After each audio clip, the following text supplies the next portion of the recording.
Hey, I'd like to welcome you to another episode of Mission Matters. My name is Adam Torres, and if you'd like to apply to be a guest in the show, just head on over to missionmatters.com and click on Be Our Guest to apply. All right, today's guest is Nikita Chiruza, who's founder and CEO over at Squigs Beauty. Nikita, welcome to the show. Hi, thank you for having me. All right, so I'm excited to learn more about Squigs Beauty and to bring that also to my audience. I understand Squigs is the first South Asian owned and inspired brand in the shelves at Urban Outfitters. Congratulations, huge brand. Thank you. That's a big deal. Yes. Thank you. Yeah, super exciting. We've only been around for 2 years now, so Obviously to be picked up by Urban Outfitters just 1 year in was super exciting for us. And then winning awards too, the Allure Best of Beauty Award for Best Hair Oil under the clean category. Come on, this is amazing. This is great. Thank you. Yeah, I totally cried. I felt like I won an Oscar because it's basically considered like the Oscars of the beauty industry. So super excited that we also won that, just a year and a half in because we are a small bootstrap business. So obviously for us winning that award, especially under the clean category, was just monumental for us. Yeah. Well, again, congrats there. And let's kind of go back in time a little bit here. So first off, your background in beauty, where did all that begin for you? Even before Squigs, how did all that start? Yeah. So I started out as an entrepreneurship and finance major. And during that time, I had a bunch of editorial and PR internships at places like Net-a-Porter. You went to school to be an entrepreneur? Yeah, that was actually my major at Drexel University in Philly. No. Nobody warned you? They weren't like, it's hard, it's painful. No. Yeah. No, I come from a family of entrepreneurs. My dad's an entrepreneur as well. So it's just kind of in my blood. I just never knew what it would be. Yeah, essentially during my time in college, I had a bunch of internships at places like Net-a-Porter, Lacoste, Eli Tahari, Elle, and different publications. And then from there, I kind of ventured more into the editorial realm and ended up being a fashion and beauty editor for the past 10 years. And that's kind of when my love for beauty really exploded, besides obviously being personally in love with beauty. Yeah, and that's kind of how it all began.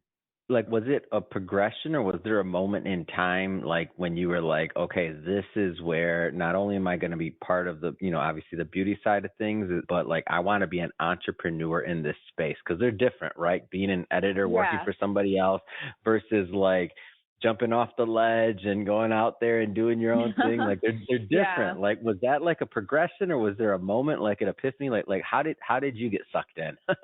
Yeah, it was a little bit of both, to be completely honest. I think I got the amazing opportunity to interview amazing celebrities ranging from Jennifer Lopez to Kim Kardashian. And I also at the same time got to interview all of these amazing founders as well. And I found myself being more drawn towards the founder story and learning how they were able to, share a bit of themselves through their products versus obviously celeb interviews and things like that as well.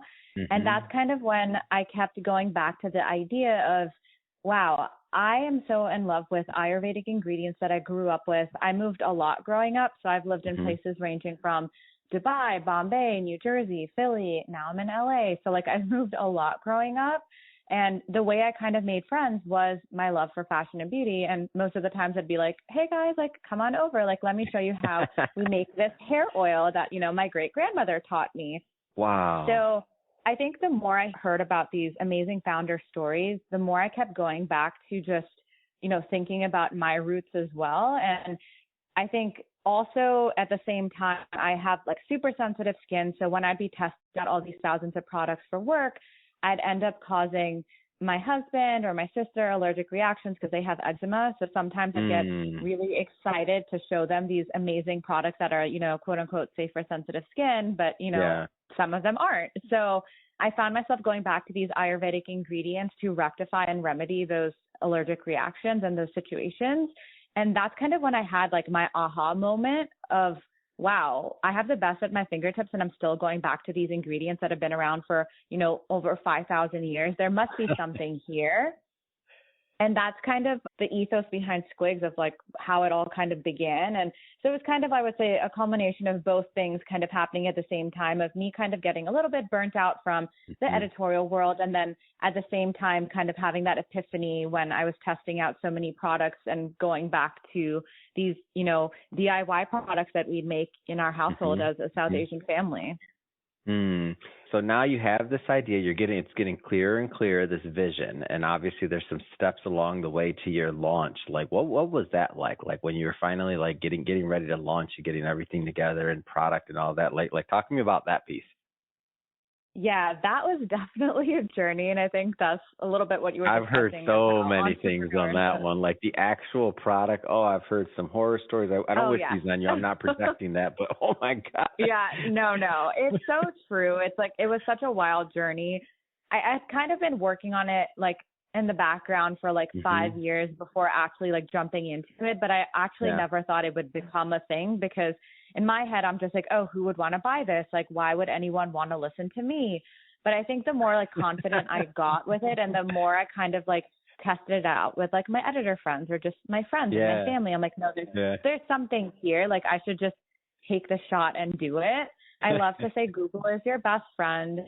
Honestly, like there's so many times, even when I was starting out, when I remember when someone was like, oh yeah, like send me a PO. And I was like, a what? Like, what is that? I'm like, oh, a purchase order. Duh, I should have known that. But like, I think when you're in that moment of you're just learning and you're in the beginning stages, everything just feels so new, and it kind of feels like they're speaking a different language to you. So it was definitely like a learning curve. But for us, at least, what was a little bit easier was, at least from the product side, everything, our Gooseberry Delight hair oil and our double shot face serum were both products that I used to make when I was younger with my family, but I wanted to modernize them and also just make them feel more like effective and fun. So I had a starting point of what I was taking and where I wanted it to be. Versus, I think sometimes if you're just like, oh, I want to start a beauty brand. Oh, I want to create like a lipstick. Like, how do you do that? What do you do? So it was like a little bit, I think, harder. So luckily for me, I had products already in my hand where I'm like, oh, I just need to make a few tweaks to this, and I know I could get it out there to the public in a really like fun and different way. So definitely a learning curve for sure. It took 5 years to launch. Like, our hair oil took 3 years to formulate, because I wanted to make sure it was the best around, especially just being an editor for so long too. I know how saturated the market is. So I never wanted to just come out with something just for the sake of it. I'm like, unless there's like a true differentiating factor, which for us is that we have no synthetic fragrances and dyes in any of our products. It's all natural and it's really safe for sensitive skin. I didn't really see the purpose of launching it. So until that vision kind of became very clear and concrete for me, I didn't take the leap until that time. Yeah, I love it. It's a great story. And I'm laughing because I'm like, when you say, why would people want to listen to me? I'm like, oh, you just described my whole podcasting career. Thank you, Nikita. Yeah. I was like, but unlike you, I just launched. It didn't take quite that long. And I was like, oh, people will listen. We'll see. It obviously is a different scenario, but I'm like, and I love your approach better, but I do actually like it. But it's kind of funny to me to think, because I see all these different entrepreneurs and ideas and way to go to the market. And thankfully you had your formulas and like you had the roots in what you wanted your product to be in the first place, or at least a percentage of what you knew, so that you didn't have to go through some of that other part where people are like looking and finding their way, which isn't a bad thing. I mean, all entrepreneurs have their own journey, not judging, but I'm sure you had your own things that came your way, and that's just the way it is, right? But I guess this leads me to like your mission side of this. So because you had, I feel like for some entrepreneurs there, because they don't have necessarily, especially in this space, they might not have the product down, they may not have these other things, but you were a little bit further along that, and it lets you kind of like zero in on your mission a little bit more and spend some time on that. I mean, maybe talk about that a little bit more, like your mission overall with the brand. Yeah, so our mission is Happy Headcare, and that's basically our overall comprehensive approach for taking care of the skin on your face and your scalp, because both are equally as important. A lot of people don't realize this, but Ayurveda is all about living your happiest and healthiest self. And that was basically the guiding force behind our mission of Happy Head Care, because I truly want you to think of your head completely in a different light, which is why we launched with a hair oil and a face serum, because so many amazing Ayurvedic ingredients that are so potent and so clinically effective can not only be used in skincare, but also hair care. So I really wanted that to come through with our products. And because of our beliefs in happy head care, a percentage of proceeds get donated to mental health charities each year, because if you don't take care of what's inside your head, what's the point? So basically, like, the ethos of like what Ayurveda actually is what helped us define our mission of happy head care. And like I said, I think I just got very jaded from being within the editorial space and being pretty much like one of the only brown people there for a very long time. So I kind of always felt like, oh, am I supposed to be here? Like, I'd be at these really amazing like fashion shows. Like I'll never forget like literally sitting at my first like Oscar de la Renta fashion show and like seeing Bella Hadid walk and like looking around and being like, oh my God, this is such a cool moment. But then like feeling a little bit like an outsider for a second, because I'm like looking around seeing no one who looks like me. And I'm just like, am I actually supposed to be here? Like what's going on? Like it didn't feel like, like diverse of an environment as, as a person of color, like we'd want it to feel like.